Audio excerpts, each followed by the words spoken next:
Chris's fault. It's good to know that nothing has changed on this show.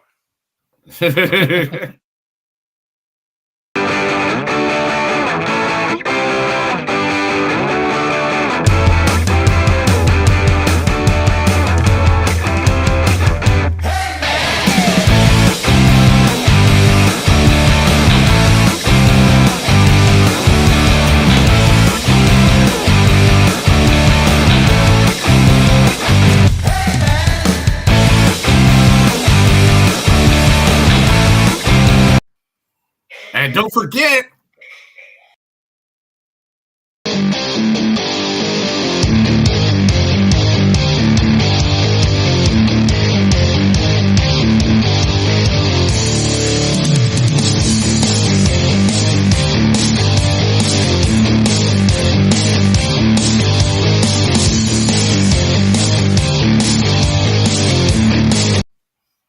yeah. I think I like Mark's song more than ours, but that's okay. I like your song. I don't know if you saw me. I was doing, "Hey man." Yeah, that's like ours is more like punky poppy, Yeah. which is, you know, because you like the punk stuff and the poppy. Yeah. Chris listens to a lot of Hanson. I don't know if you know this. What the fuck are you talking about? It's fine. Chris can like all the Virgin Boys he wants. That's right, dude. They actually did. There's here in Tulsa. They're really popular. Their studios are here, and they did a concert for the new walking bridge reveal over the river, and like almost 30,000 people showed up to go watch Hanson, dude. And they rocked out. They did like covers and everything of like. I'm not the music snob that I used to be. If people enjoy Hanson still, like that many people, and it brings that many people joy, I am 100% all up for this. By the way, I've been playing a lot of Johnny Cash for my kids lately. I've actually told my daughter that she should be like the female Johnny Cash and be like the Chicken Black and just start singing all like depressing songs. That's good. But I was tooling around in the car with my kids, and Sam Hall came on from the Johnny Cash covers album that he did with Covered Hurt. Yeah. Right, dude. My son and I were crying, laughing. We were. I had forgotten how funny that song was, and now I have to do it at karaoke. You know, it's like, my name it is Sam Hall, and I hate you one and all, and I hate you one and all. Damn your eyes! All right, cue the music on that one. Oh yeah.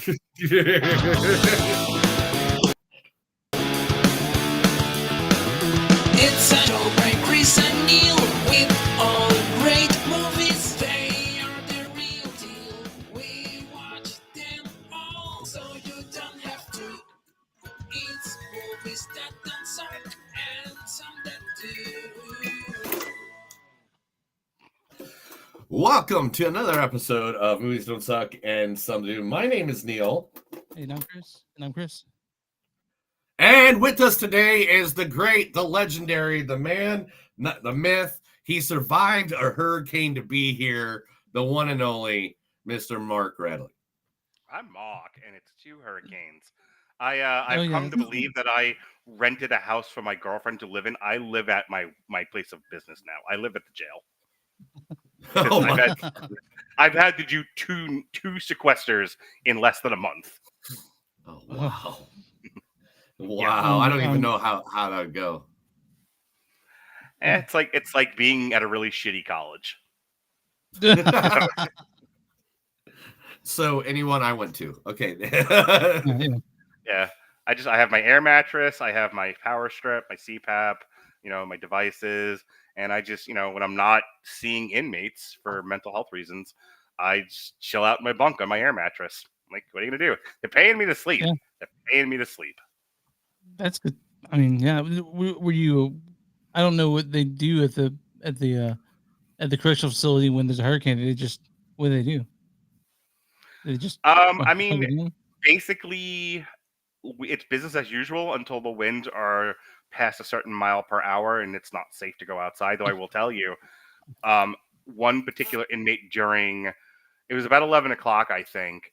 And the winds were really bad, and it was really raining. And like the hurricane was pretty much just about to make landfall if it hadn't already. We were definitely we had been getting bands, and the winds were picking up really badly. Destruction was starting to happen, and one particular inmate did not get the right medication they were supposed to, or got someone else's medication, as is wont to happen in the correctional facility, and OD'd. Oh, fuck. Oh, wow. Yeah.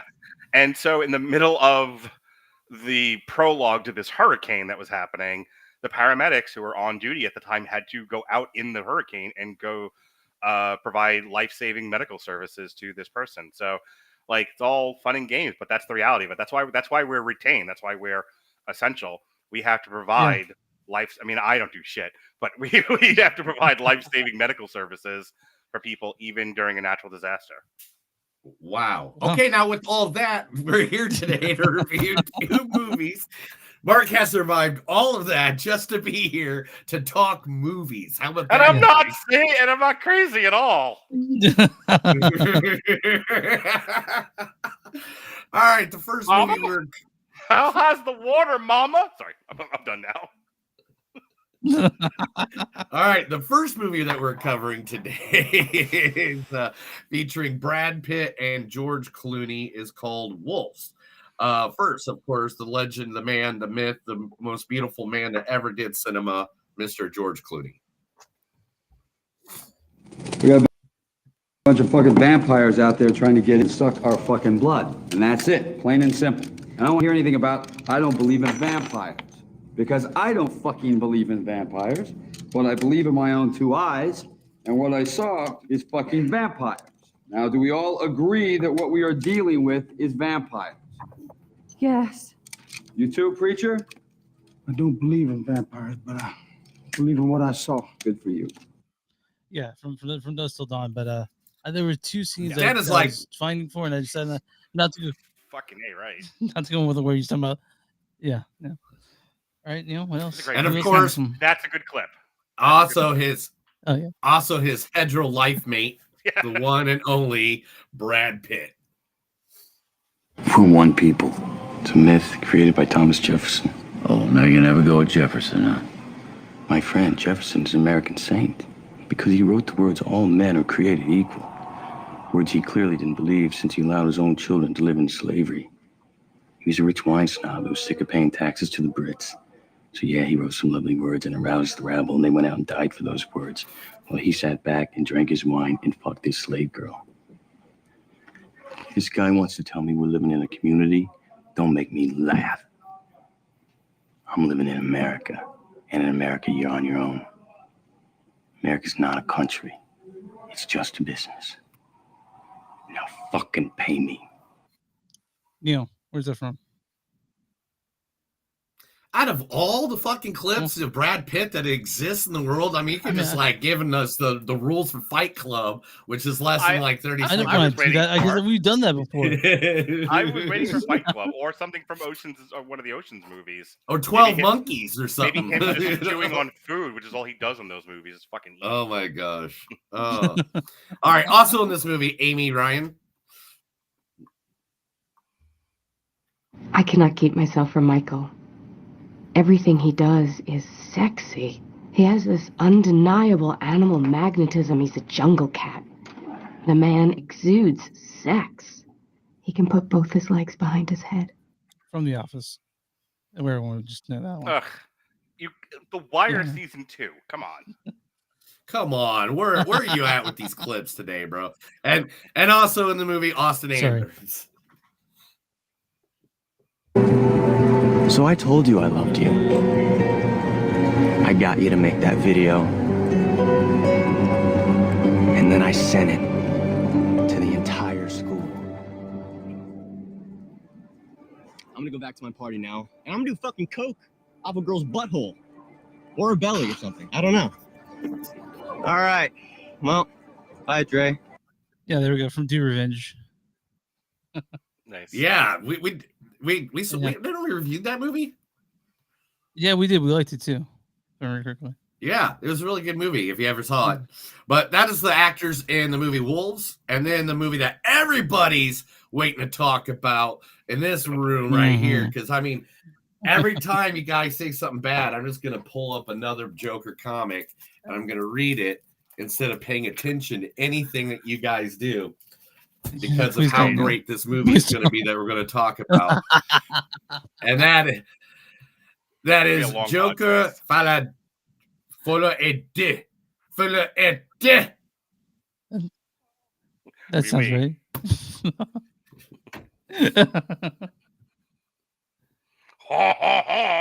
Oh, and the movie is the one and only, the greatest version of the Joker to date, Mr. Joaquin Phoenix. You have a problem with Thomas Wayne? Yes, I do. Have you seen what it's like out there, Murray? Do you ever actually leave the studio? Everybody just yells and screams at each other. Nobody's civil anymore. Nobody thinks what it's like to be the other guy. You think men like Thomas Wayne ever think what it's like to be someone like me? To be somebody but themselves? They don't. They think that we'll just sit there and take it like good little boys, that we won't werewolf and go wild. Yeah, from Joker, obviously. Where So Arthur's is gonna that little Joker carry on. from Joker? Is that Joker from like the original Joker? Is that a Joker from like a Joker version of the Joker in the animated Joker reverse? It was the, what was that, 2-3 years ago when Fiddler the on the- Joker Todd Phillips one came out? I don't know. It's from Fiddler on the Roof.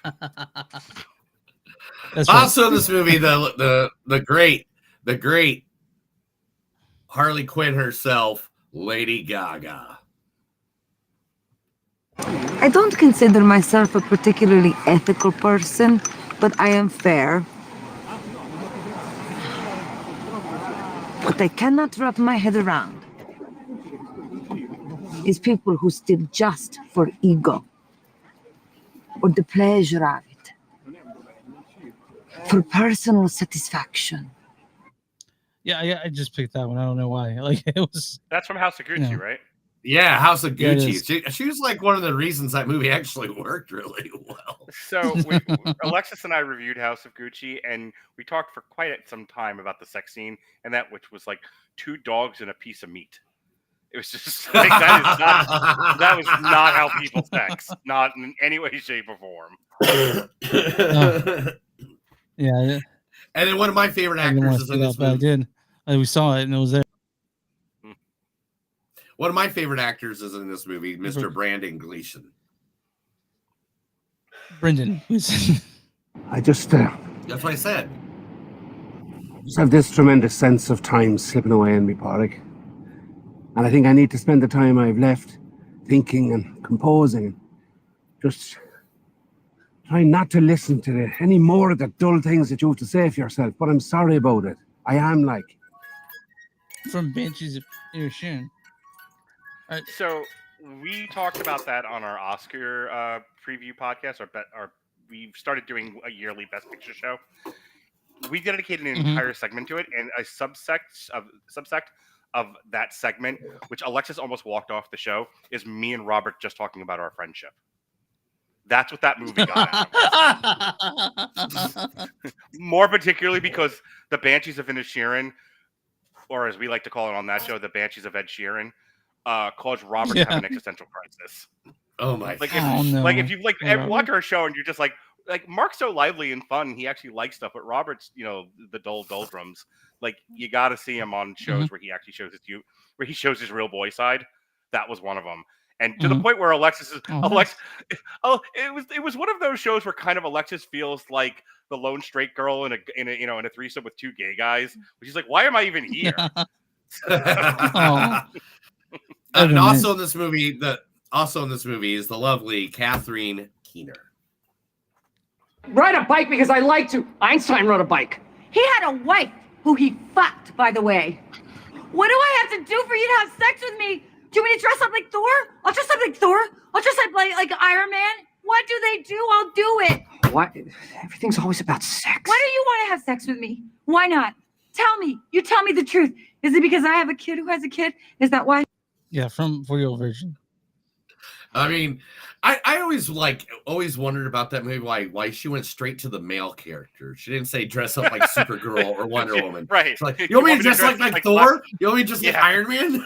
Like you're kind of gay, right? Like, Do you like this? This is how you like it?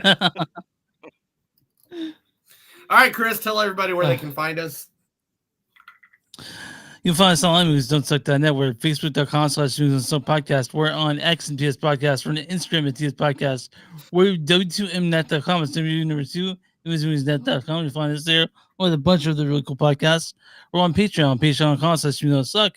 Go to Blackwood Dash Productions at T Public. You'll find shirts with this logo on it. Go to Bonfires and on Sucks and you'll find other shirts with this logo on it.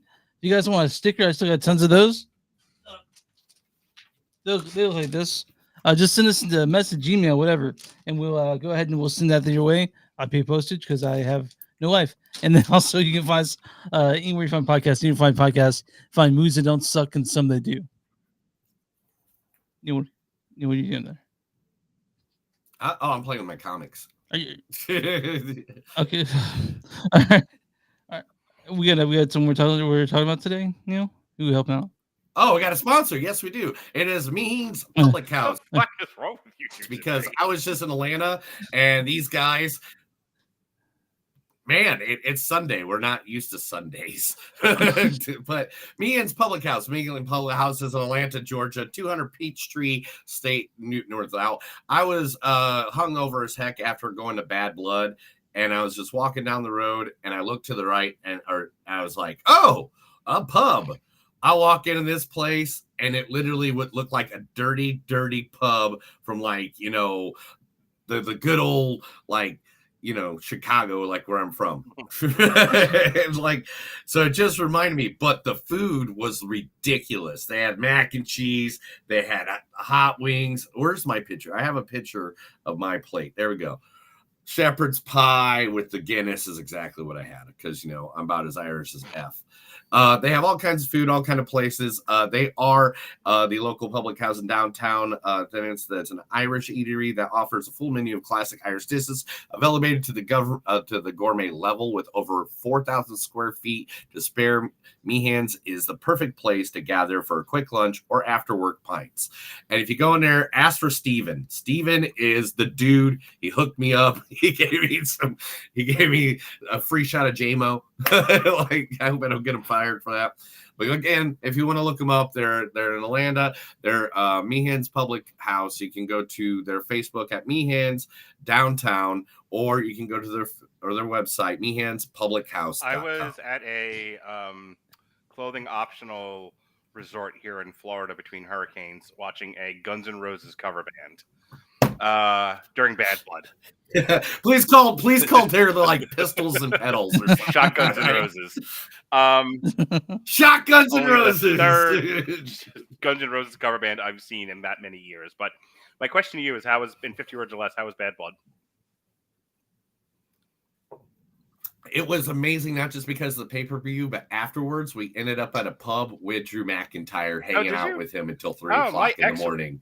Like I can't tell you more about that on camera because they made it very clear that we were not to talk My about ex-wife would have that, sexually assaulted him in the bar. That was for a while. That was like her hall pass. The more drinks he had, he kept on showing me the staples. He showed it right in my face, like 4 times. Daddy, come here! I want to see how he busted me open. I got color. he's like, look at my mother, and I was like, I don't know if you know this, but you might have a concussion, bro. Cause you told me this 4 times. That's amazing. But so many, and it was so many wrestlers that came in with them that were that work as agents there, like Abyss, Drake Maverick, JD from TNA, literally this whole list of people I could go through, and we're just like.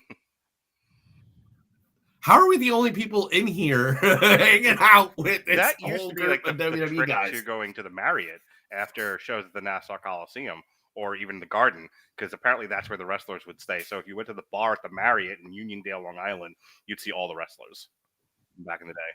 Yeah. It was weird. It was a coincidence. But yeah, the pay-per-view itself was amazing too. But I gotta meet Green Shirt Guy, and I'm the other Green Shirt Guy. So speaking of the. I'm sorry. I was doing an impromptu wrestling podcast. Speaking of staples, this weekend I watched the Vice's Dark Side of the Ring for New Jack. Oh, Oh, that's it. We don't talk about news Okay, here. fair. Just I just thought that Straight shit up was strike crazy. and murder a guy for almost killing him. Yeah. He murdered some people. But all right, guys, let's talk about him. Let's get into it. Wolves. All right. Wolves, directed by John Watts. You guys probably know John Watts. If I can get my fucking mouse to work. Excuse me. John Watts. It's loading now because I thought I had this shit loaded up before I came. John Watts has directed such things as Cop Car. You guys remember Cop Car? That's a great movie. Spider-Man: No Way Home, and this is his newest one. Wolves. This is starring George Clooney as Margaret's man. We got a bunch of fucking vampires out there trying to get in here. And Brad Pitt as Pam's man. We're one people. It's a myth created by Thomas Jefferson. Amy Ryan as Margaret. I cannot keep myself from Michael. And Austin Abrams as just Kid. So I told you I loved you. This also stars God, I can't stand it. Porna Jagnathan as June.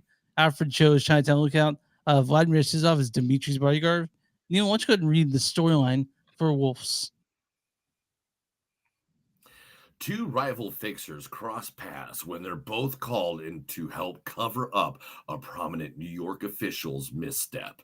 Over one explosive night, they'll have to set aside their petty grievances and their egos to finish the job. I feel like that's every movie the two of them are on, right? Yeah. They got to put their But it's a egos fun aside movie. to finish the job. Never mind. Or Brad Pitt has to put his sandwiches aside to finish the job. Nachos. I have I to need eventually nachos do a and long road chips to a on lot. the Ocean's movies where I will continually make that joke. I think we should list everything he's eaten in the movie. I want to know why. I want to know why And that then- was the thing they went with in the Ocean's movies. Like, if we could just have skinny ass Brad Pitt fucking eating in every scene, that'd be great. Just to give us hope that we eat that and can look All right, like Chris, him. what- Yeah, really. I really like this movie. I thought this movie was really fun. Okay, so a couple of things. One, this was originally supposed to have a wide release in theaters, and they fucking yanked that shit. I'm sure some of it was after what Argyle went through, where Argyle tanked. Yeah. And it did fine once it was on streaming, but it did not draw a crowd to the theaters. Nothing does. You know, unless it's Deadpool with Wolverine. You know, or an animated feature that isn't gay. So, you know, like, nothing is drawing a crowd right now. And I can see why they got cold feet after Argyle. My second to that and related to it, so I had no interest in this movie, to be honest with you. I didn't care one way or the other. Yeah. It wasn't on our list of things to talk about, regardless of whether it went straight to Apple Plus or it went to wide release. My son, however, and there's a point that I'm trying to make here, my son saw the trailer for this in one of the 87 movies we went to this year and was like, "Dad, this looks amazing. Take me to see Wolves." And I went, okay, sure. I made sure I put it on my calendar. I made sure I marked the date, followed it when they pulled it from the theaters and put it on Apple Plus.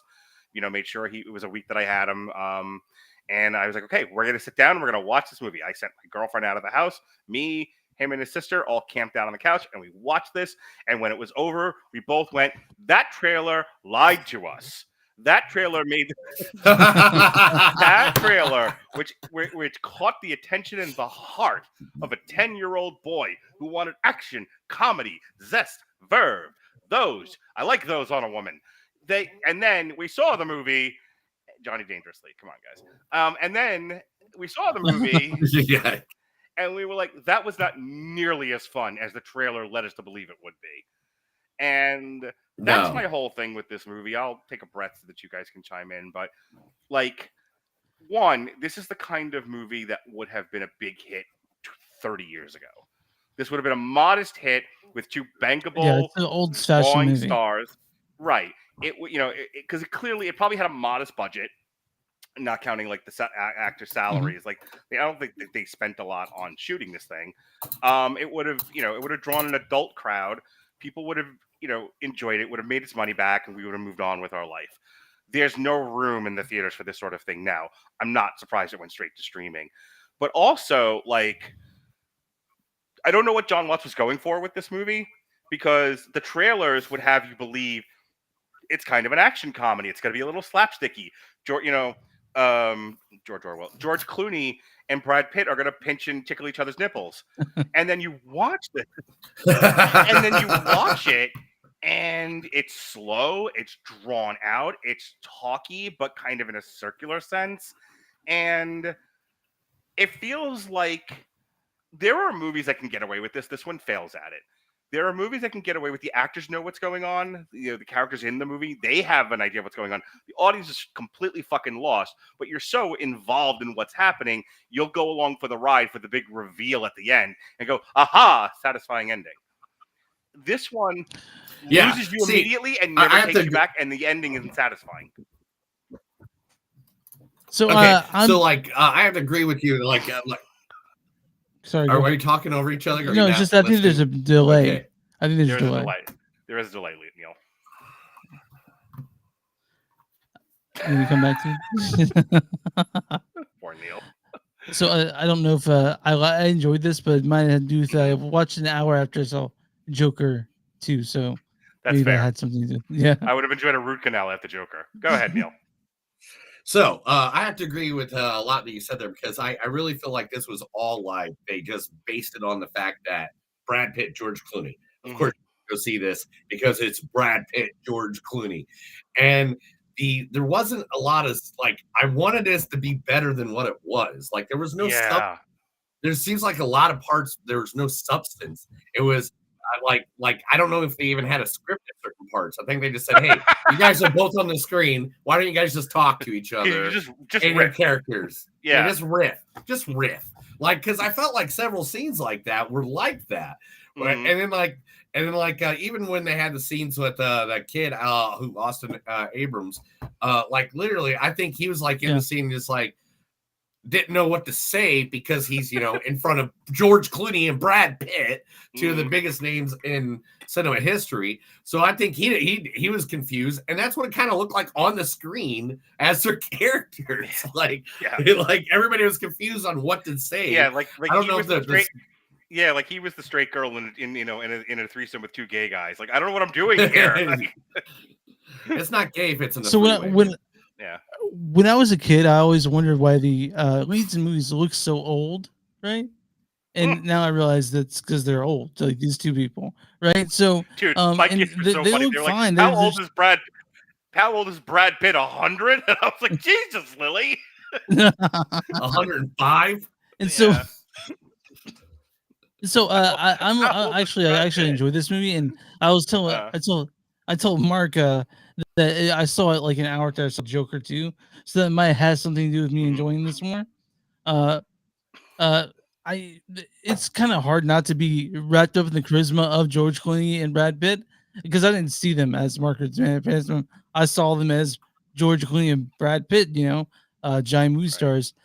I do agree that it got a little slow, but I did enjoy my time with this. It was something I'm gonna remember. Movie. Yeah, I didn't have too many gripes with it. Not that it was great. Like 10 minutes later after I walked, I turned it off. I barely remembered it, but I do remember enjoying my time watching this. That's the problem. Well, yeah, that's the problem. Like this is a good movie. It's an entertaining movie. It's just not super entertaining. It's nothing like. Of course you remembered Ocean's 11 after, because they did that awesome epic scheme that literally afterwards you're like, how did they really, you thought of that, but this was not clever enough. It didn't have enough. It didn't have enough wit to it. I don't want to go to what's becoming for me, I think, a low-hanging fruit kind of standby thing that I say about everyone. So I don't want to take away the power of this phrase by saying, was this directed by an autistic person? But it does. But it does feel. This doesn't feel like it was directed by somebody who doesn't understand people. This one felt like it was directed by artificial intelligence. There we go. I agree with that. Right, boom, out the park, bro. The script and the directing very much felt like if you fed ideas to an AI and said generate me a movie, this is what it would give you. The problem is, I really liked Cop Car, which John Watts did before. Cop Car, that's a Mhm. pretty fucking, to me, that's a pretty good movie. And then he did like I think all 3 Spider-Man movies and came back to non-IP with this. But it does feel like IP, this movie. You know what I mean? Like Mhm. it Yeah. feels like something that's been made before, and this is like the sequel or whatever. And Hey, it- I got an idea for a movie. I got an idea for a movie. Brad Pitt, George Clooney. Here's yeah, the they're thing. like, Like that whole opening sequence goes on way too long with Amy Ryan. Yes. Mhm. Like they should have gotten to the setup of these 2 guys are professional criminals and they don't like each other, but they gotta work together because a guy is alive when he should have been dead. Hilarity ensues. Yeah. Yeah, I wonder what the 20 '80s that trailer is for this 10 would look like. minutes. 10 minutes we needed to get there. We got there in 45. Like, what the fuck were we doing in this movie? Yeah, and when you find out like the intrigue part of it, like you find out who the kid actually is, you're like, oh, this is what this is. Like you're kind Yeah. of you're underwhelmed, and like I said, and you expect this kid to be something else, and he has apparently amazing like integrity when it comes to his body, but like like, and then it turns into kind of like a we're looking after this child, Yeah. which is kind of It's 2 men and a baby. yeah. This will be the last thing I say because I know Neil is always like itching to move us out of the actual review. But there was no fun to be had here. And that's the thing. Like, it was like they cut the trailer to say, here's a slapsticky action comedy with these 2 megastars, and they don't like each other, and they're gonna poke each other in the eye, Three Stooge style. And then you watch it, and it's so much more serious and dramatic than like this shouldn't be the bar to which you should judge movies, but try to hear my point on this. My kids wanted to see this because they thought it was going to be a lot more fun than it actually was. When it was over, like we were going to do a double feature. We were going to do that and LOL with Miley Cyrus and Demi Moore. I will talk about that tomorrow. But my point is, like, by the there's a whole triple feature I'm doing on French movies that have American remakes. That's one of them. The other one's Blame It on Rio. Nice. Anyway, but my point is, like, we got to the end of Wolf, and both my kids were like, "Fuck off, we're going to bed." Like that movie hurt us as children, and we're done now. Good night. I'm like, all right. So yeah, like it's to Chris's point, it's a well-made action drama. It's a poor comedy, and that's what it was sold as, and that's kind of my gripe with this movie. But other than that, it felt soulless. It felt like, again, I say artificial intelligence because it just doesn't feel like it had that extra layer of humanity that makes us remember films and turns us into dorky podcasters. Like, it's missing that. I really wanted to come on here and talk about it, and then I saw it and I was like, yeah, if I miss this, I'm not going to cry. But No. Spectrum restored my internet, so here I am. Directed, written by on that note- ChatGPT. So Yes. On that note, Chris, what's your score for this? 3.7, maybe. That's what I'm at. Like in that one, I liked it, but I liked it more than you guys did. But I wasn't offended by it. But again, I never saw the trailer. I had no fucking clue who this movie was when I walked into it. I hadn't seen trailers for it or anything like that. So when we're done here, can you please go on YouTube and go look at a couple of trailers and then get back to me, because now I need reassurance that I'm not a lunatic, or my son isn't a lunatic either. Neil, what you got? I think I'm going to give us like a 3.4. Like, again, it was just so underwhelming. Like, it should have been better. You got 2 of the major stars of Hollywood, and you're giving them the rings to actually do something. This just needed to be better written or something. Like, it didn't seem like they knew what to do with each other. And that sucks, because this is 2 legendary. This is like having, 2 legendary actors, like, just there. I'm gonna help you because you're a wrestling Chris. Just let me and Neil kind of. Yeah. This is like, what if Sean and Brett, but Pat Patterson wasn't there to tell him what to do. Oh my gosh! This is Sean and Brett calling it in the ring, and they keep punching each other in the face because they don't have a script to work with. They don't have a Pat Patterson telling them when to go home, so they're just fucking going, and it's awkward, and it's not really moving at the pace that it should. Like they're getting all their shit in, but it feels off. Yeah. It just feels off. It just feels off a little bit. I'm gonna give it 2 hurricanes and a tornado. Okay, sounds good. So we're not give a fuck what I say anymore. Like whatever. For all you guys that are just now listening or joining, Mark doesn't go by any of our rating system whatsoever. I refuse it. And Winfrey played along, and again, he did survive two hurricanes. To be honest, so I'm stoked. I mean, I'm glad he's here. Really, Winfrey's a rule follower, and he wants to be liked. I could give a fuck less, and I'm a punk. Punk rock. So I'm on RottenTomatoes.com. Neil, what is the popcorn meter for this one? Ugh. It's gonna be like 41. That's 49%. So can't you just say audience score like a? I'll do that now. Yeah, I'll do that. Thank you. Neil, what's I hate the popcorn. I refuse to say it. Yeah, when did you start saying popcorn? You always said audience, of course. Well, I mean, Rotten Tomatoes wants to give us love. Sir, put down the liquor. No more drugs for you. This is just hint. Anyway, Neil, what's the critic score for Wolves? That's going to be 39%. 67%. Right? Really? Critics consensus is George Clooney and Brad Pitt's professional star power gives the Wolf zip even when it cycles through cliches of the fiction genre, making for a pleasing and slick throwback. I'll give you a good review and a bad review because there's plenty of both. Sorry guys, I had this loaded up and okay. This is gonna be from Tim Cogshell of Film Week. He says, "This is fairly entertaining. Apple TV is the exact right place for it." Which that says is a glowing review, but it's not really. This is from Michael Cook of KR TV. Says, "Love seeing the banter between these two and the romance chemistry that runs all the cylinders. However, the movie surrounding them is not particularly interesting and it creaks along," which was one of your points over there, calling it slow. So it's fine. Hey! We can't call people slow anymore, dude. I think it's part of the thing. You can't call them slow.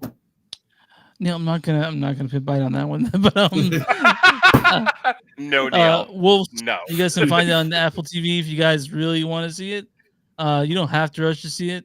Me and Neil. You don't have to see this movie. Fuck this movie. Moving on. Moving on. Let's get into some news. All right, you got news, all right? This is the Movies Don't Suck and Some of Them News. We're going to just say a couple stories because Mark's here and he's going to talk for 4.5 hours on every subject I say. These are for you, McNulty. I honestly wish First that I tried to start conversations. I tried to start conversations with Neil about news. He's like, moving on. I'm like, okay. I just have a comment about it. All right, I'll just give one-word answers. No. We got real. I just made a couple small ones. I grabbed a couple small ones.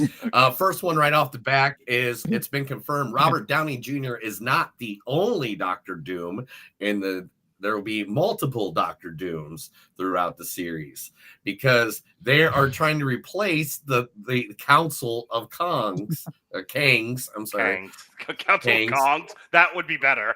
Yeah. Who do you think? Who else should play Doctor Doom if it's not just going to be the good old Robert Downey Jr.? I mean, they're doing the multiverse thing, right? So they could do whatever they want. You know, it would be funny if they brought in Jonathan Majors. Why don't they bring in P. Diddy while they're at it? P. Diddy. Him and his buddy Donald Trump can hang out together. Can I tell you how annoyed I was when they announced Robert Downey Jr. as Dr. Doom? I'm like, oh my god, we are completely out of ideas. It's like we have two buttons at Disney. Put a chicken and make it gay. One button, the other button, original Marvel cast. That's it. That's all we got. Get the regular Max. Also, making her film return an actress. Oh, I'm sorry. We must be on loop. That's okay. Edit that out and continue. We're that far behind, really? I think Chris froze. Neil, you're cutting in and out. I don't know what's going on. I'll be back. I'll be back. So, okay. There we go. All right. Good. Oh, did Neil leave? I hear you just fine. And I thought it was just me. I was just, okay. All right. He was cutting out, right? It wasn't just me. Yeah, just go for it. This might actually be my connection on this one, so I'm gonna wait till Neil comes back. Okay, and we were talking about the Dr. Doom. I don't know. Neil, you were starting to say something. Oh yeah, I was moving on, but yeah, I was waiting. Then Chris jumped in. I was trying to listen to what he had to say about it. Oh, I mean, about what? Wow. All right, Chris, like, can you not understand me at all? Are you not listening to any of the words I say? No, I'm leaving. Like, I'm 2. Yeah, that's how long that took you. That took you almost a minute to answer. And I just reloaded twice. So come back. It has to be on your side. Hi, Neil. Hi. How was Russell? How hard? You know how hard it is to have a conversation with it? It's like a minute and a half past. So I've been going through my old Blog Talk Radio stuff, and towards the end of our Blog Talk Radio run, which is why we switched to Spreaker, because it was the audio only days. Like our last dozen shows or so are just me cutting in and out and Jesse trying to figure out the fuck I'm saying. So yeah, if you understand. All right, 1. 2. Okay, again, that was like a minute, dude. 1. 2. 3. 4. Wow. All right, I'll redo it this time. Maybe I'll. God fucking damn it. What were you trying to say about Dr. This is so. I don't even remember now because I'm so frustrated by this. But I don't like if they're making it seem like it's a legacy film again, or having these old actors come in. Like that was something that's been big these past, I guess, 10 years, bringing these original people back to the fold. But I don't fucking know what they're doing. Like it's. Well, Marvel used to have these really fresh ideas. Really, they're trying to not make the Marvels again. That's what and now they're going to this. I'm sure we'll switch for these. An actress that we all forgot about is making her return now, talking about actresses coming, people coming back from the day, and she is getting award buzz already. So the actress that we've all waiting for to hit the silver screen again, Miss Pamela Anderson, is already getting award buzz for a movie called The Last Showgirl, which is already being fished out to the film festivals and is giving big buzz. She's also going to be in Naked Gun next summer too. I'm all about. If I don't do it on my show, I will be coming here to talk about The Last Showgirl. Promise me, Neil. Promise me. 100%. You got it. Okay. So if you don't know, the story of The Last Showgirl is Anderson plays Shelley, a Las Vegas showgirl who faces a major turning point in her life following the announcement that the show she was performed in for 30 years is going to close. What do you do after stripping, really? Okay, yeah, I guess so. I mean, Brenda Song's in it, Karen Shipka, Dave Bautista, and Jamie Lee Curtis. That sounds fucking amazing. It really does. Yeah, it does. I'm down for that. I hope she gets an award, and then they got. I mean, yeah, Dave Bautista, and I'm all for it, really. Like literally, I want her to get an award for this, and then they have to go back and give her an award for Barbed Wire.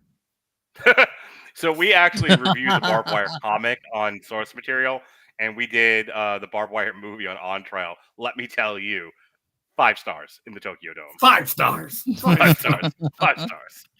10. It's a 10. Yeah, what an amazing movie Barbed Wire is. Talking about remakes that we all love. The Hand That Rocks the Cradle is getting a freshly new reboot. Why? And it's they weird signed they're their making first movies star. reboots about stuff that we kind of liked, you know. Mary Elizabeth Winstead is going to be playing the awesome mother part of the good old movie. Cool, I guess. Look, I mean, if we're gonna do this, can Neil? Can you and I get together with my buddy Dorian, who is an actual film director? He has a production company, and can we just start redoing like old '80s hard body movies? Like, can we get some Hamburger the movie, Hot Dog the movie, Joysticks, 10? You know, Yeah. let's do it. Let's do a remake of Blame It on Rio. Let's do it all. I need a more gratuitous tits and ass remake a-thon. I mean, I'm there for you. I can definitely be the model. Sure. So Challengers, if you remember earlier this year, good old Zendaya movie, is going to be doing the way of they're going to be doing the way of the bear, and they're going to be throwing their name in the category of comedy musical group. It was not a comedy nor a musical. I know, neither was the bear, and they won for a comedy musical for the Golden Globes. This is for Golden Globes and shit. Yeah, so they're throwing their name in the Golden Globes comedy musical category. Should this be allowed? Can we submit this show then for comedy or musical at the Golden Globes? I guess so. Because by those rules, anything goes. We do have music. Yeah, we do have music. So, but Chris is like, well, technically. Well, technically, we have. First of all, challenges sucked. I'm already on record as saying that it shouldn't win anything. But submitting it for comedy or musical, I hope it wins. I hope it wins because life shouldn't make any sense at all, and everything should be left. None. Let's see here. Oh yeah, it looks like a Henry Cavill is going to be going to his new franchise. He is now going to be part of the Voltron live action movie. Good. I think he'll make. Okay. I think he'll do really well with that role. The animated Voltron series that was on Netflix was fucking superb. Just it outstanding. Was. Yes, it was. I have yet to see Voltron mishandled, so I hope they don't fuck it up. And Henry Cavill is one of those, like, he's one of us kind of guys. Like, you know, the guy plays Dungeons and Dragons, and he's, you know, when anything that he puts his name on, he is invested in and wanting to make sure. Like, I really feel bad what they did with him with The Witcher, and I don't feel bad for a lot of these people, but like, he genuinely poured his heart and soul into The Witcher and wanted it to be a reflection of the IP itself, and, you know, do good by the fans. And like, just, he had a run of bad luck, got ousted from The Witcher, and now it sucks. And I feel bad for him. So, you know, if he can't be Superman, who I have a friend of mine who thinks he's the best Superman ever, better than Christopher Reeve, and he was the best Superman in the worst movies, which is yes, that's same thing with Ben Affleck. Ben Affleck was a great Batman, just in the worst movies ever. He looked like Batman. That's what Batman should look like, a big linebacker looking son of a bitch. Well, yeah, like I said, if you want to get the Ben Affleck iteration of Batman is the best, like, Frank Miller version of Batman there's been. And that's what they were going for. They achieved it. So as far as him being in Voltron, unlike a lot of things out there, that at least gives me hope. And last but not least, this is the new one. Everybody, the new Karate Kid movie got its name, and it is Karate Kid Legends. So that indicates that probably they're just going to have everybody come in that was in Cobra Kai. Hillary Swank should probably jump. Isn't she in there? Oh yeah, she was the Karate Kid the next generation or some shit. Because Jackie Chan's supposed to be in it somewhere too. In this. All right, so hang on. This is how it goes. Name. So, the name Karate sounds Kid like. Go ahead. Sorry. I got you. It sounds like a con. You know, like the Karate Kid convention. But the first three, it's Ralph Macchio and Pat Morita. Then there was the Karate Kid, the Next Generation. That's the one with Hilary Swank and Pat Morita.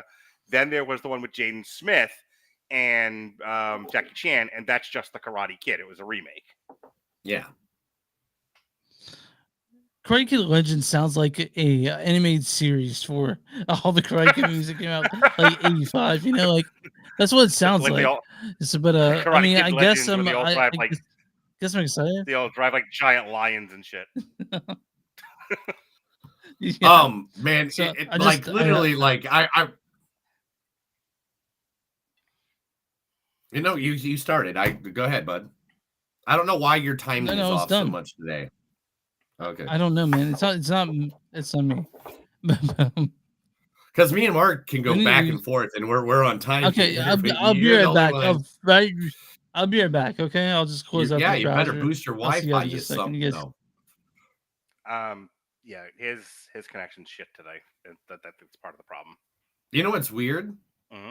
It's like you're in Florida. You're going through like you just got your Wi-Fi back, Yeah. and his connection in Kansas is worse. Yeah, he's like next door to you with a Dixie cup and fucking string. Yeah, it's like go turn off whatever streaming platforms you have going on right now, buddy. Beat your hamster, make it run faster. Beat your hamster. Beat your hamster. Dude, they announced both of the Green Lanterns for the night. You're gonna watch the Lantern series. It's gonna have Hal Jordan and Jon Stewart in it. Probably. I'll check it out. I haven't checked out the Penguin yet, but I've heard it's really good. Yes, I know. I mean, my wife never watched Batman, and so we're like halfway through Batman because she falls asleep, you know, during movies all the time. She's a girl. Girls just want to have fun. I understand. And so as soon as we get done with that, we're gonna watch the Penguin series. I haven't watched. I have time. I'm in the middle of. It's unfortunately a lot of times all I have time to watch is movies that shows that I'm reviewing. So Right. like I have to finish Ash vs. Evil Dead season 2, and then there's speaking of Bruce Campbell, there's a show on Peacock called Hysteria, which takes place during the Satanic Panic of the 80s, and I'm actually going to review that. With Nice. Dana. What is it? Yeah, Hysteria.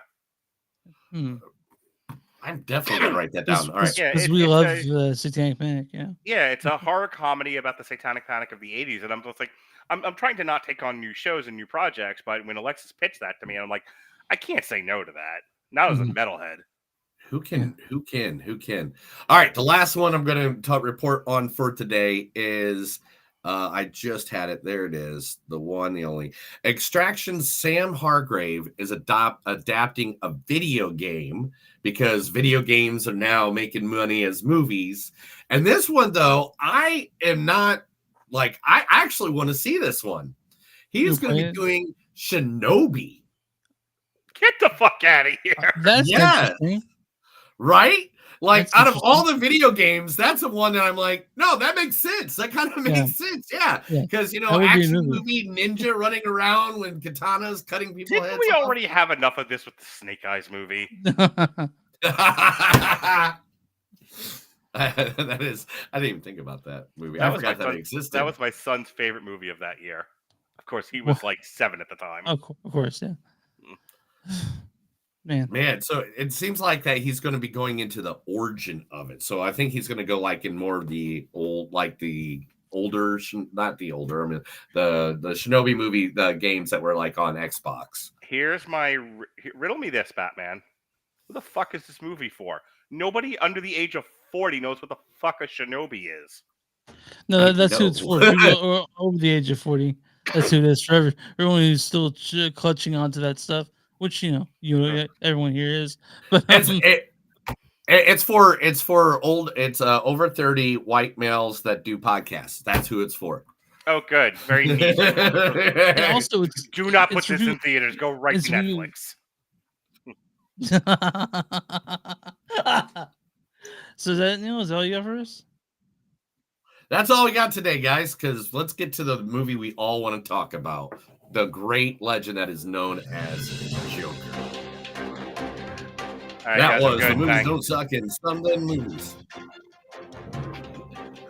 I told them a bunch of stuff because they can't read. Neither can Mark because a hurricane took his computer.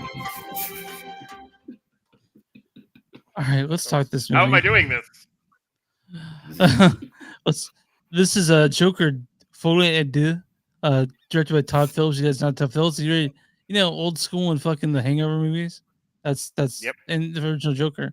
This stars Joaquin Phoenix as Arthur Fleck. You have a problem with Thomas Wayne. Yes, I do. Lady Gaga as Lee Hinsel or Harley Quinn. I don't consider myself a particularly ethical person. Brendan Gleeson as Jackie Sullivan. I just have this tremendous sense of time slipping away in me.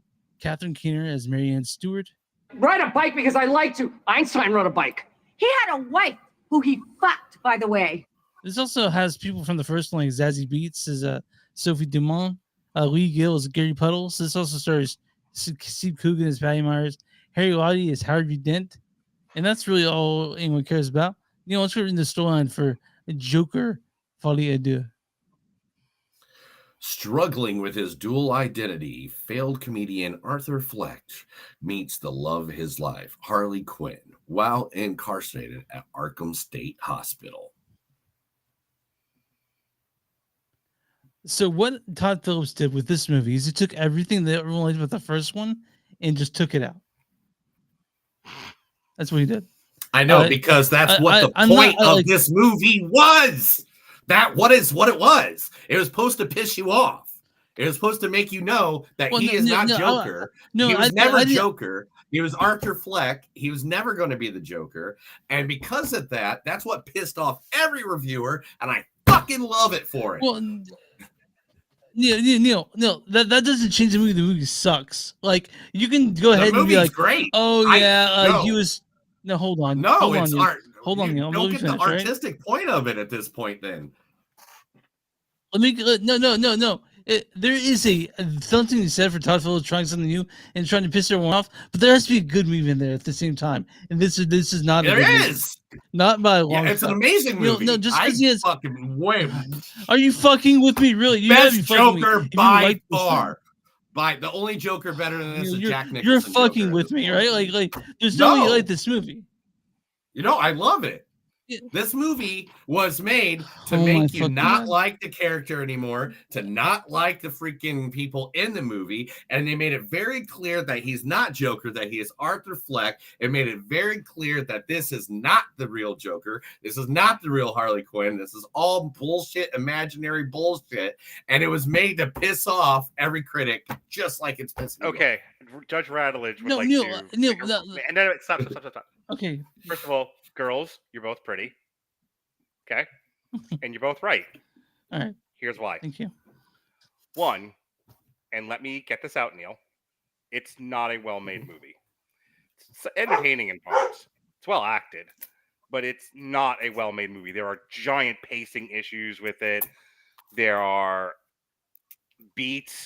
narrative beats that are supposed to move the plot forward that don't. It has kind of a tragic ending in that at the end your protagonist decides, I don't want to be this anymore, and then gives up. And then there's an entire next 20 minutes of the movie that don't really track with the rest of it. So we have some lacking of narrative cohesion. The only character in this movie that makes any degree of sense and is stable from beginning to end, in that we know exactly what this character wants, what her motivations are, and everything else, is Harley Quinn. She is exactly what she needed to be from the beginning to the end of the movie. However, you're not wrong, Neil. The movie absolutely was Todd Phillips angry that 5 years ago, a large contingent of agitated men who were kind of suffering in the wake of Me Too and the advent of gender-swapped lead roles in action movies and a whole list of other things. this movie felt like it was speaking for them. Then COVID happened and none of it mattered anymore. But back in 2019, men were pissed.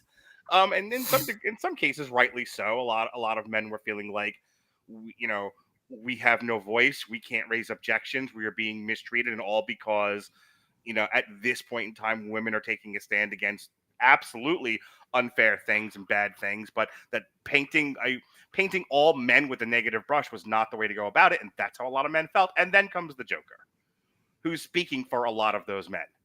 Right. And Todd Phillips was like, that's not what I meant. Like, oh God, what have I done? Yeah. It was Rob's point of like, it's Yeah. like somebody showed, or Sean's point, somebody showed Todd Phillips Reddit and went, oh no, I didn't mean to do this. No! Oh, God. And so, what have I done? So wait, hang on. I'm going somewhere with this. And so Warner Brothers hands him a $200 million check and says, make us a sequel to this giant blockbuster, this Avengers level blockbuster. And he goes, Lana Wachowski really had something when Warner Brothers gave her $200 million and said, make us a blockbuster. It's like, I would rather really work through my trauma with the death of my parents. Is that okay? Ugh. Right. I don't want to get into that. But my point Yeah. is, he goes, I'm going to take this $200 million check and make a middle finger, a 2.5-hour middle finger to every man who liked my 2019 Joker and say, you took the wrong messages, you idiots. So here's my response to you. Here's my diss track. Here's my retort of everything you liked about this, everything that you think I was speaking for you. I'm not, fuck you. Yeah. And in that, it was extremely And successful. And it's awesome. And that's all why three of us it like is that the about this best movie. Joker. But yeah, okay. So you're right that the most insufferable thing about Joker was its rabid fan base. I thought the movie was good. I like Joker, but having then the shit that people are like, Arthur Fleck speaks for me. Like I'm like, what in the actual fuck? So like when this came out, I was already kind of dreading it, right? And then they came through, and I was like, okay, Todd Phillips did something where he says, I'm gonna make a movie so they won't give me another $200 million to make a third Joker movie and to say fuck That's you to good. people Todd like Phillips the will first never one. work in major Right? Hollywood studio again. Back to the art house with him. Yeah, which is Yeah, fine to by me, me. Like, okay. but go ahead, Neil. Now, 100%. Let's get Joaquin Phoenix's thoughts on this. Right here, he is talking to the lovely Lady Gaga and tells her it is a horrible movie when the two of them are sitting there watching it in the premiere. And she's like, no, it's awesome. And it's like, I don't think it was. Like the lip reader read this of the two of them. Now, yes, is timing of this movie. There's some timing issues on it. There's definitely it felt weird at like certain parts of it didn't feel like it went together at all and stuff like that. But it was upsetting to watch after we saw Megalopolis. Like I was like, I wanted not to as just upsetting a as Heath movie. Ledger's Joker, but just about as bad. That You need to calm the fuck down about that. This is so the songs were fine, but they're not memorable. Like if you want to make a musical, make the songs good, and this was just fine. But I do what I did like. Dude, is the Harley Quinn album. I've been listening to it for the last week, dude. Are you I fucking absolutely mind? love it. No, dude, I love it. Like seriously, what's wrong with you? Why can't you let people enjoy music? It feels like the kind of music you would get on like American Bandstand or like the Dick Van Dyke, that kind of a thing. Right. In like the late 70s, early 80s.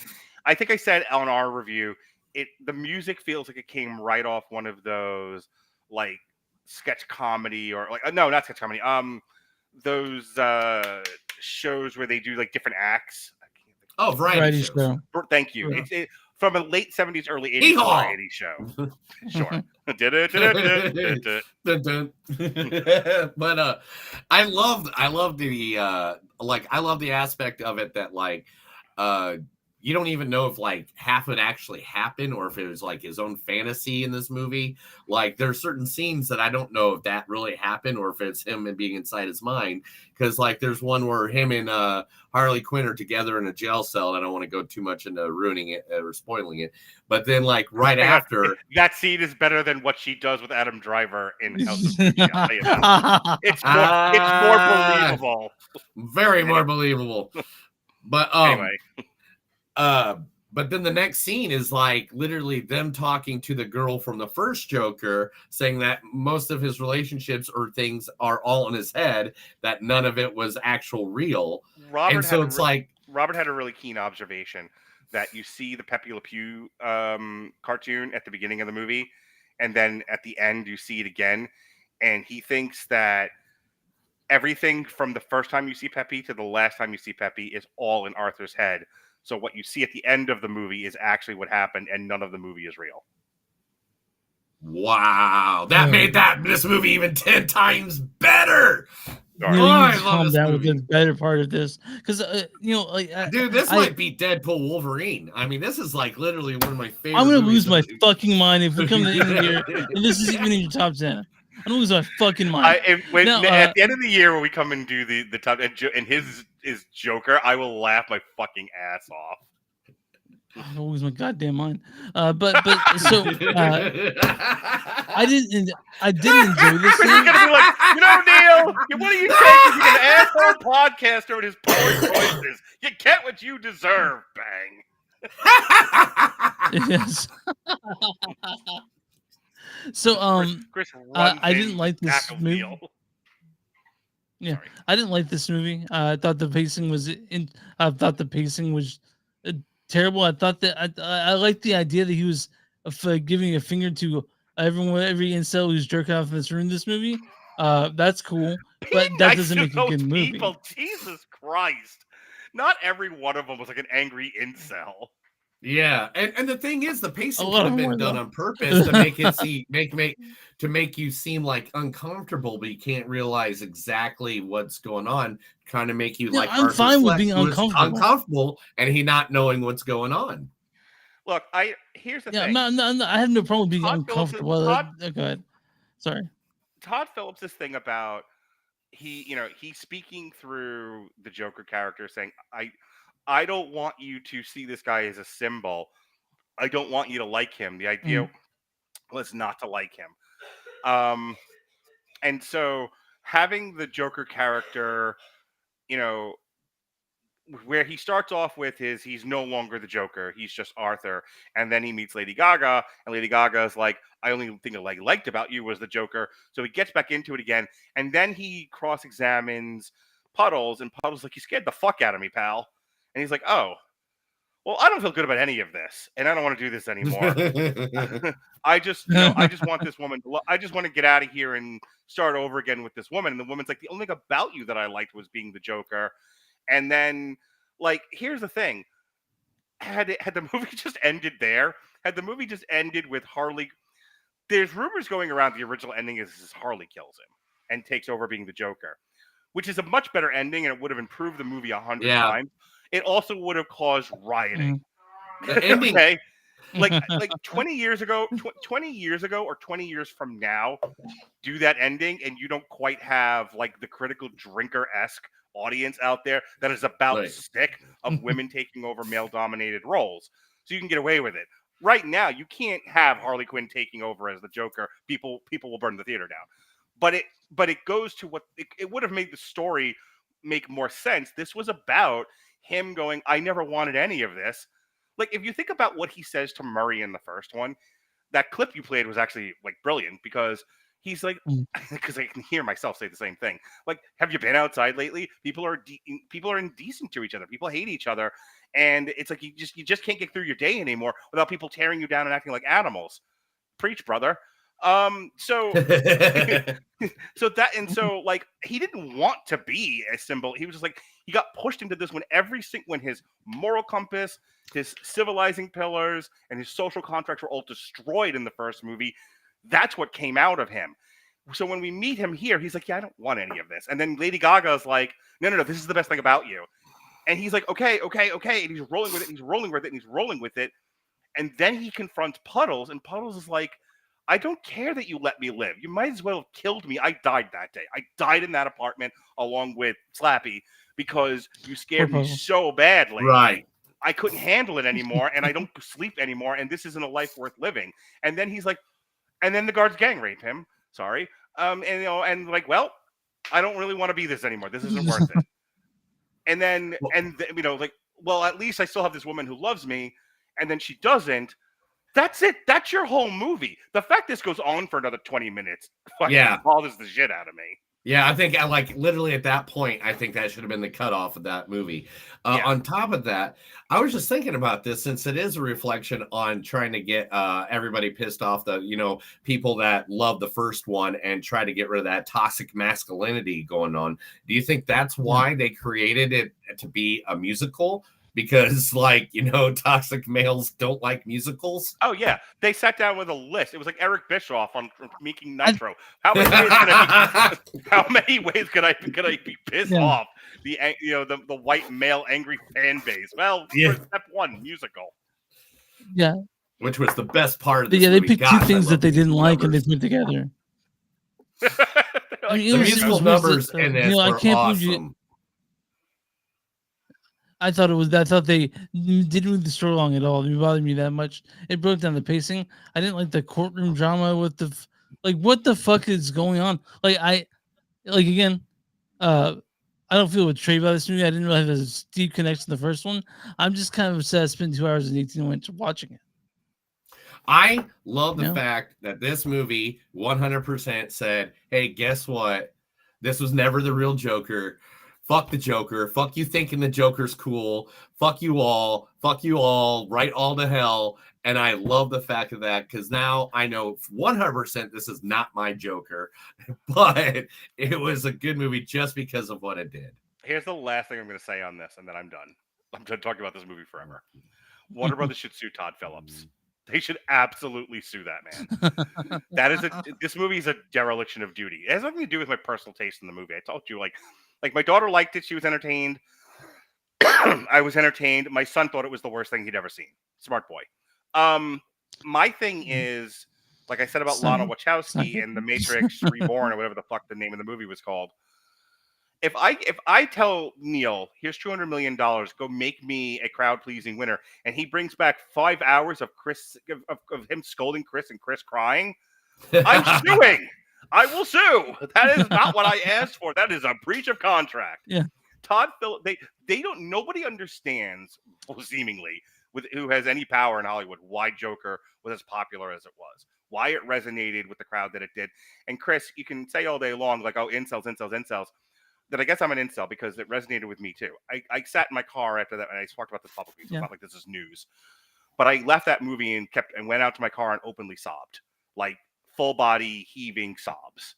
And the reason why was I could absolutely see myself becoming someone like that if you took everything away, like fucking Job. If you take everything away from me and I have nothing to cling to that civilizes me, that there's no moral rock for me to cling to. Yeah, I would be that guy. And I don't like that about myself. I don't like that about anybody. But I especially don't like that deep inside is this angry, raging, tragic, sad person that could lash out violently against people. And that's in more people than you think.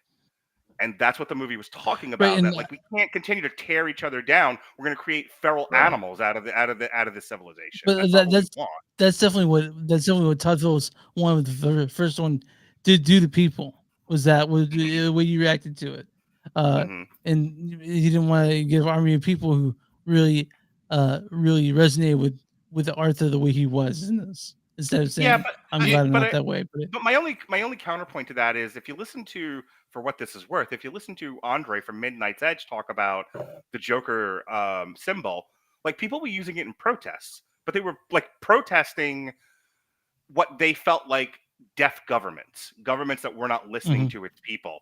Government, in situations around the world, in South America, Europe, what have you, where they felt like we as a people don't have a voice and the government is just being capricious and doing things that are hurting the people. And so like there were protests with the Joker masks on, kind of saying like, no, like we're people and you're hurting us. You're not working for us. That's not how this is supposed to go. So again, I think it's a little, and I'm not picking at you, but I think it's short shrift to be like, oh, angry incels. Like that's one part of the group. And that's what Todd Phillips lost his fucking mind about, which brings me back to sue his ass, Warner Brothers. So this is the thing I gotta say about this, and my final thought about this, right? Right here next to me, I have literally thousands of dollars in Joker comic books. Some of the most original, like, I mean, here's the original 1975 Joker comic that came out, like, in the original. I have the first appearance of Harley Quinn right here. Keep going, but hang on. But see, all this stuff right here. And this movie, well, dang it, I wanted him to be a part of the point. I don't know if he can even hear me. What happened? You might be able to. He had said, hold on. I don't know if he can hear me. Told you keep going. I know. Oh my gosh. All right. He had to. Oh, wait a minute. Is he getting attacked by another hurricane? Everybody, Mark may be getting attacked by his third hurricane right now. The state of Florida probably have a weather. Let's see. Is there weather? What's the weather in Florida right now? Okay. So, Mark, are you being attacked by your third hurricane now? Was that your third hurricane? Oh, nice. I have that too. Not here. Oh yeah, I got the entire Joker War series right here. Yeah, I got the entire Joker War series right here. Oh yeah, got that one too. Yeah, see, good job. I also have the Brian Azzarello Joker book. But I just myself. So this is what my point is. I have all this right here that tells me what the Joker is like in the comic books. And not either one of these movies had anything to do with anything Joker ever. I've read all these comic books more than once in my life, more than 100 times probably. And Todd Phillips' Joker has nothing to do with any of it except for he has a painted face. Like, and that's it. That's not even Joker. If your skin's not bleached, you're not Joker. I said at the time when we reviewed it in 2019, Joker is a great movie that has nothing to do with the character. Exactly. And that's what I love most about this second movie is that it totally still has nothing to absolutely do with anything comic book whatsoever. And that's, I mean, that is a valid thing to like about this. That it basically says to anyone who loved the character and related to the character on that way, go fuck yourself. Like this isn't what you want. and, you know, like, I mean, if we were going to put them in order, yeah, like right here, this is an order of how I like the Jokers. You know, Jack Nicholson first, Mark Hamill is like tied. Then you got Jared Leto, who did a great job. Then Joaquin Phoenix, and all the way over at the side, there's Mr. Heath Ledger. Who cares about that one? Did you read the Three Jokers book? Because yeah, I have it right here. One of the things I love about Three Jokers, it's terrible, by the way, but one of the things I liked about the concept of the Three Jokers was the idea that Joker is not the same Joker over time, in the sense of there was the goofy kind of Silver Age Joker who robbed banks, but he robbed banks, dressed as a court jester. There's the like criminal mastermind Joker. Then you have like the more killing jokish Joker of he is chaotic evil and he just exists to fuck with Batman. And it's the same Joker that they have in the Injustice story, like that one, where it's like I've run out of ideas fucking with Batman. This gets me nowhere. I am the Joker in Injustice is like that girlfriend who breaks up with you because you're not challenging enough. She's like, I know, right? Like, I'm gonna go date this other asshole because that'll ignite my fire. That one might rough me up a bit. He might beat me. Yeah. So there's that, and then there's the lunatic Joker, if I remember correctly. There was the Yes. Gangster Joker. There was the Gangster Joker. The lunatic is kind of like the stand-up comedian one. Yeah. That kind of went nuts. Yeah. Yeah. My point is, like, I like the idea that I know you hate Heath Ledger's Joker, and you can be wrong, but like, you know, Heath Ledger's Joker, you know, is an interpretation of the Joker, and I think it works. I like the idea that he's the chaotic evil one of like what he says to Batman in The Dark Knight, I think is brilliant. He was just like, he's like, I'm like a dog chasing a car. I wouldn't know what to do if I caught it. You know, he's like, I want to see what you'll do. He's like, you killed half a dozen people trying to get me to this point. I want to see what you'll do next. That's, to me, the Joker. It's very Joker. But you could also have the Jack Nicholson Joker, who's the more gangstery Joker. Yep. You know, you can have Mark Hamill's Joker from, you know, Batman the Animated Series, which every person who didn't get past the age of 13 mentally seems to enjoy. You know, I also... Like, I liked Jared Leto's interpretation of the Joker. He, again, great Joker in all the wrong movies. Yes. You know, the kid who played the Joker on Gotham actually wasn't bad either. Oh, no, yeah, I loved him. The guy, he's also the guy who plays on Jedi Survivor, the video game. Okay. Yeah, he's the Cal. That's the same guy. So, like, And maybe the idea that this could maybe be Barry another Keoghan will be a better interpretation of Joker coming up. Ugh. So. Stop making those movies. No, my only other thing is just because you brought it up was I don't mind this interpretation of the Joker of somebody who got pushed past the breaking point and out came, you know, he was already a mentally ill person, and then you broke everything around him, and this is what came out. And I said at the time, and I will say it until I'm blue in the face, not that it matters anymore, they should have never have done a sequel to it. You got lucky that thing made $1 billion because it was lightning in a bottle. You released it at the right time with the right audience right before the world ended. Do not do this again. And Lizard Brain, la la la la la, make us, and here we are. Which we got a great album from it, at least. Super. I mean, how many of the tracks did you listen to on the Harley Quinn album, Chris?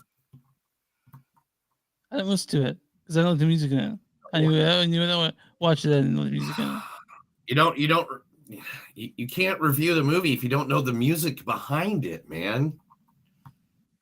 That's complete bullshit. Complete bullshit. But Neil, what's your score in this? And be fucking honest with me. I'd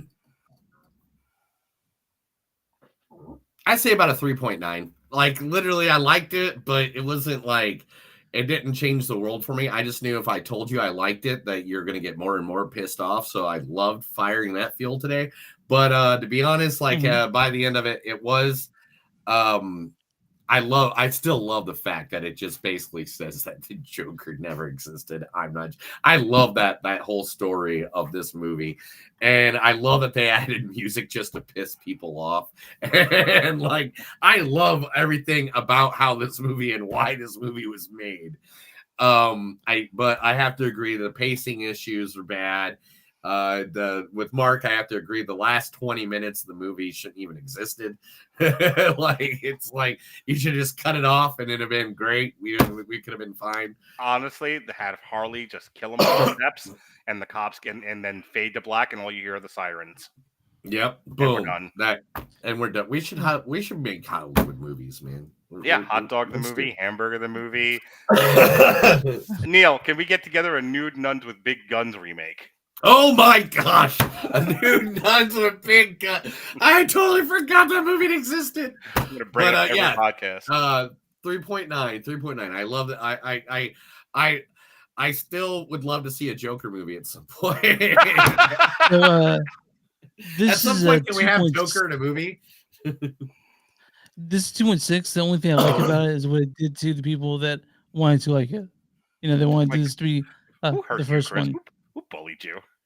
I didn't like the movie. I didn't think it was well made, but like again, it's show us on the doll where they touched you. Jesus. But again, I stopped sure this is. Here's me dancing on the line. Here's Neil pushing me over it. Yeah, I stopped short of it giving the STD tag because it did what it did to the people that really were looking forward to this thing. Other than that, I thought I thought it wasn't that well made. So Joker Folie do. I give it a solid. I give it a solid meh. Like I said, I was entertained in parts, but at the end of it, I also pulled my son to the side and be like, "Oh my god, that's 2.5 hours of my life I want back." All right, Neil, I'm on RotTomatoes.com. What's the score by the audience?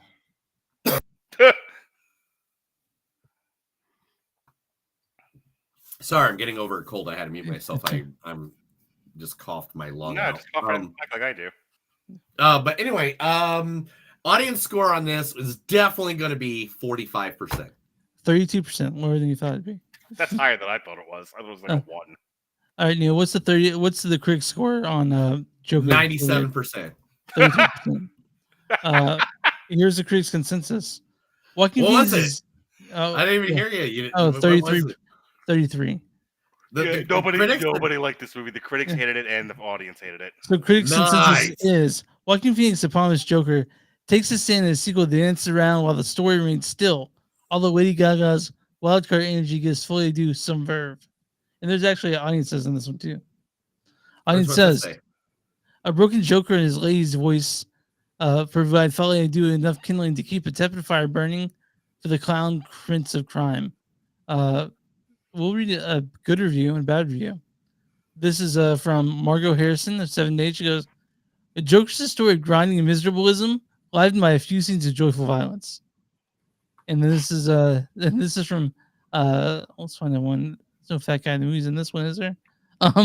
So Adam Kimpenar of Film Spotting says, dramatically inert, devoting 130 very deliberate minutes to revealing what was undeniable from the first film.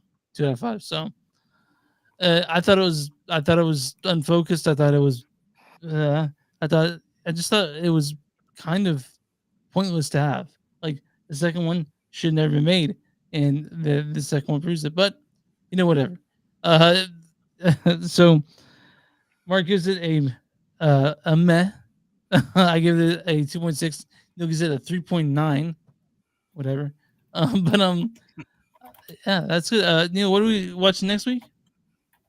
Next week, we are doing, of course, Terrifier 3. We have to do Terrifier 3. There's no way we can't do. I was literally at a haunted house this past Friday called the Castle Muskogee Spooky House. It's one of the best things I ever seen. Jester's Revenge was like 3D, the whole thing. Like you put 3D glass. Oh, dude, it was awesome. Anyway, while waiting in line, this guy goes, there is a scene at the beginning of Terrifier 3 that is making people so nauseous they are throwing up in the theater. And I was like, I've only heard that about like every other horror movie since I was like 10. So I go, I hope this one's true though. I want one that's so nauseous that it's gonna make. I think you should skip Terrifier 3. I feel like that's low-hanging fruit. I think what the fans want from you is piece by piece. What's piece by piece? It's that Pharrell movie, that Lego Pharrell movie. The Lego Pharrell musical. Yeah. I don't even know what that is. Yeah. What are you talking about? Yeah, so they made a movie about Pharrell's life, but they decided to do it out of Legos. Yes. What? That's how did I miss this? It's I don't know, man. I just don't know who it's made for. But I don't know. But I'm taking my kids this weekend. Right, nice. I mean, it's for people that like. And then I could come on here and talk about it if you guys are doing it. I hear it's good, but we got me and Neil are going to be watching the Low-Hanging Fruit Terrifier 3 and talking about VHS Beyond as well, which is VHS is one of our favorite series. We've reviewed pretty much every VHS since like VHS 2, I think. I feel like Chris is doing this because he doesn't want me on this podcast anymore. No, I want you on here, man. No, I always want you those movies. It's Halloween time, bro. We do the horror movies during the month of October. You got to do Salem's Lot? No, Chris hates Salem's Lot, and he doesn't want me to do it. No, I don't hate Salem's Lot. That's what he said. He hates everything Stephen King. He can't. That's probably my favorite Stephen King book. Well, I think Alexis is doing a triple feature of Apartment 7A, Salem's Lot, and then I think it's like Mr. Grindle's World or Crock. We did Apartment 7A. We did Apartment 7A already. How was Apartment 7A? It was. There was no need for it. It was just Rosemary's Baby, but instead of her being a married mother or married wife, it was like the same shit. It was literally almost verbatim the same exact movie. Mm-hmm. Okay. Well, I think you should do piece by piece. I'm just saying. I will see it this Sunday, and I will be prepared to come on here and talk about it if you want. Maybe we should just do an episode of just that movie. Just do a whole thing of Lego movies, like all the Lego movies. All the Lego. Oh man, God knows I've seen them all. I've not seen Ninjago, but I took Jonas to see Ninjago when that came out. But let me tell you how I took the whole family to see the Batman Lego movie, and I fucking laughed my ass off. Oh, that movie's so great. That's solidly my favorite Batman movie of all time. I have actually a story. A friend of mine named Garen met Will Arnett just a couple weeks ago when they were in New York, right? And he goes to Will Arnett. He goes, "Dude, you're my favorite Batman." He goes, "It must have hurt all those, all those." Gosh dang it! All the stunts you had to do had to hurt so bad. And Will Arnett laughed his ass off at the joke. Because he's like, it's funny because he's Lego. My favorite thing is that Doug Benson did Bane's voice, which he did on his podcast for like years, and so he finally got to do it on the movie. I was happy for that. And the third best Joker, it's Zach Galifianakis fucking Joker. Yeah, man. but that one's another one that's just fucking with Batman the whole time. I love the fact that like essentially Joker and Batman have like a gay pseudo romance. It's awesome. It's perfect. But I remember like the very first time I saw that movie, I saw it with my kids and the ex-wife, and they do the bit with all of Batman's rogues gallery and how stupid it is. And I'm howling in the movie that like Melissa didn't get it. She wasn't like a huge Batman fan. She came because she's the mother of my 2 kids, and we went as a family. I'm fucking crying. My kids don't really understand why I'm laughing. Melissa's looking at me like, "You're so loud," and I'm like, meanwhile, like loud guffaws, tears coming out of my eyes. Like, we got to Condiment King, and I think I shit my pants. It's so good. So yeah, piece by piece. I'm just saying, that's what the fans want. We'll think about it. You guys find us online at moviesdon'tsuck.net. We're at facebook.com/moviesdon'tsuck podcast. We're at X podcast. We're on Instagram at podcast. We're at w2mnet.com. W2mnet. You'll find us there along with a bunch of the really cool podcasts. We're at patreon.com/moviesdon'tsuck.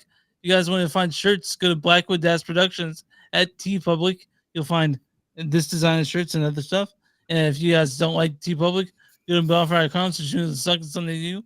There's some stuff there. And where do you find podcasts, reviews on Suck and something they do? Mark, why don't you give us your deets so you can tell everyone where to find you? Well, there was a hurricane, so I'm behind on everything. However, you can find all of our live video on W2Mnet on YouTube. I'm at Mark Radulich on TikTok. So you can find clips of this show, and you guys send it to me. Send me the video. But you can also find clips of other podcasts that I do on W2Mnet Network on YouTube. Our landing page is w2mnet.com. If you're on traditional audio, you actually listen to actual podcasts and not video through Apple Podcasts or Spotify. It's Radulich and Broadcasting Network. That's RADULICH. We did Joker a week ago Monday, and then I was living in a jail. So this week, so we're back on track this week. We will have our triple feature of Blame It on Rio, LOL, and Woman in Red, starring Gene Wilder. And then on Tuesday, on Tuesday we've got Ash vs. Evil Dead Season 2. So, and then Alexis allegedly will be doing a triple feature of Apartment 7A, Salem's Lot, and Mr. What the fuck is this? Mr. Crockett's World. That's what she's told me. Okay. So that's what's going on the Radulich Broadcasting Network. All right, Neil, what are your small businesses here? If you got a small business, let us know. Email us, message us, tattoo it on somebody's head, and throw their head at us, and we can read and make sure to advertise you to our thousands of listeners or millions of followers right here at Movies Don't Suck and Some That Do. Are you guys ready to get out of here? Let's get out of here. That's another episode of Movies Don't Suck and Some Do. My name's Neil. And I'm Chris. I'm dancing. And remember, guys, no matter how hard life comes, remember, running up and down, dancing on stairs will always make it look better. Have a good day. Thank everybody for watching. See, there's a bunch of you guys still around. Thank you guys very much. Remember, chat is open. If you ever put the chat in, we will pop you up and we will make comments to your comments and we will have a conversation about it. And Mark might go on a rant for 3 hours on your comment. So just let us know. Make sure to jump in the chat.